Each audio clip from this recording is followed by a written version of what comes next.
So it all starts, in my opinion, with identity and dependency. It's all based on identity and dependencies. So on the fundamental level, okay, on the basic fundamental level, we are the consciousness that gives everything meaning, period. End quote. We are the consciousness. We are the energy that gives everything value and meaning. We're not even our bodies. Like I always talk about, like we need to identify with our bodies, with our physical bodies. We are not just these physical bodies, because the physical body is not just what you can touch and smell and see. It's the essence. It's the energy, the consciousness inside of it that is driving it. That's a big shift in identity for most, especially in this reality, because most people will identify with their titles, with their degrees, with their licenses, their bank accounts. On the lowest level, which a lot of people don't even notice this, is their name. You know, there is duality. There is a negative and positive polarity of our names, even because of the way that this current law system is structured. Our names can be used for total control in this reality. In the 194 countries under the International Monetary Fund, every country that has a centralized banking system or a central bank, there's 8 central banks, you are being, if you identify with that version of you, okay, it's just a version of you. It's just something that is a representation of the physical and body and the consciousness. If you identify with the name, which is lawfully a dead registered entity, you will be driven by those systems that are talking to that name. On the other side, if you are aware of the identity of identifying with the body, then that name can be a tool, something you can utilize, you can use in this reality to benefit from, to interact with the systems properly, have a correct relationship with the systems by using it as a tool, by using it as something you can actually control. So it's all about re-internalizing self-worth. Okay. If you identify with any of those things, titles, degrees, licenses, name, you are externalizing your worth, your power. You're giving your power away to something outside of yourself. If you're always needing something outside of yourself to feel anything, you've given your power away. You've externalized your self-worth. Okay? So this is a remembering. We're remembering who we are. It's not a protest. It's not a fight. It's not red versus blue. It's not which party is the correct party to lead me. It is, who am I? How do I relate to this? How am I allowing these external things to drive my actions? And a lot of that has to do with dependency. The more dependent you are on those mechanisms, on those tools, you become the tool. You become the thing that is used by the tool. And so this is not a protest. It's not a fight against them. It's a remembering. It's only in the remembering that you can start to use the tools properly, whatever the tool may be. And lawfully speaking, in the way that the current system is structured, we are the creditors. Just like I said, we give everything meaning. We are actually the ones that give it the meaning to be the thing that is worthy.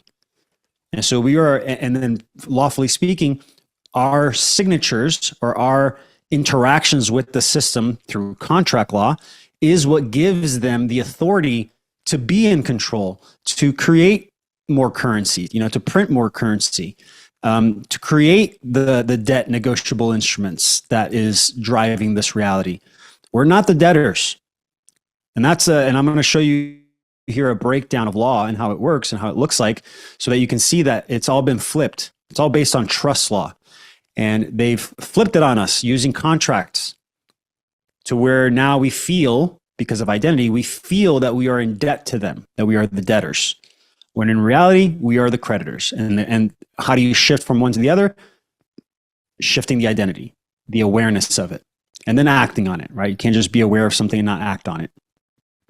So on a fundamental level, basically, is, do you identify with the legal, dead, registered digital entity version of yourself, or do you identify with the living, breathing, spiritual, physical bodies?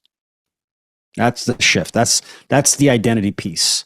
So just going through here, this is a cool little meme I found that simply explains that. Like, are you the living man, or are you the dead person?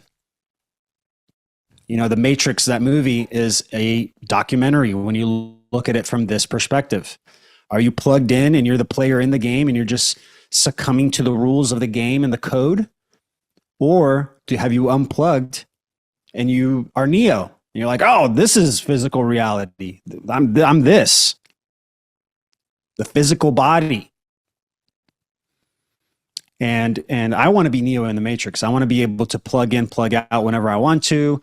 I don't want to lose myself in the Matrix when I do choose to plug in and utilize those tools. I want to keep remembering that I'm Neo. I might let people know that I'm Mr. Anderson in some occasions. In other occasions, I don't. I go, yo, yo, yo, I'm Neo. Don't you mess with me. Again, this is the kind of shift that we all need to make. Really, truly. You know, I don't want to tell you what to do, but this is one that I will say, this is a necessity. This is a need. To let go of those identity pieces. And it can be scary. It can be difficult to lose your identity, you know, and like, who am I? But I always say that you will find God, you will find peace, you will find comfort, you will find the answers and the solutions in the I don't know. When you really, really let go of everything that you identify with and go into the I don't know, you essentially, and this is what I believe, your cells, they stop being constricted and they go, oh, and they open up. And then you'll start getting all this data, all this information that's going to give you the clarity. It's going to give you what your true intention is based on your soul, on what drives your soul, not the actions, not the body, but the soul. Okay. This is how I see reality is split. There's a public sector and there's a private sector. So on the left is the public sector, on the right is the private sector. On the left, the public sector is only for dead registered entities, period. The public sector is anything you register in the public sector. And this is, if you look at Black's Law Dictionary, you see it right back here, Black's Law Dictionary. This is the first edition. There's a bunch. There's like 12. But and if you want to get one, I would suggest definitely get the first one, because that's more of the like really basic concepts and meanings. But the 4th through 6th edition, 4th, 5th, and 6th edition, that's what is being mostly used nowadays in most documents, in most contracts. But based on that, in the public sector, if you register anything, you are a dead registered entity, and you are there for political reasons. You essentially become an employee of the government. You become a support of the government. You're there to support that ship, okay, as a citizenship, right? With the citizenship, you become a citizen of the ship. And so that's where inflation's at. That's where centralization is at. Public sector, that's where the control is at. That's where the statutory commerce-based law is at. The truth is, those dead entities can only do business and communicate with other dead entities, period. They cannot do business or interact or dominate the physical, living, breathing man or woman. They cannot, lawfully speaking. And so that's why it goes back to identity. If you identify with the name, right, you get stopped by a cop and they say, identify yourself, and your first reaction is to reach for your ID or your driver's license, then you probably identify with that name. And you got, I got to prove that I'm alive. It's like, why? You're there.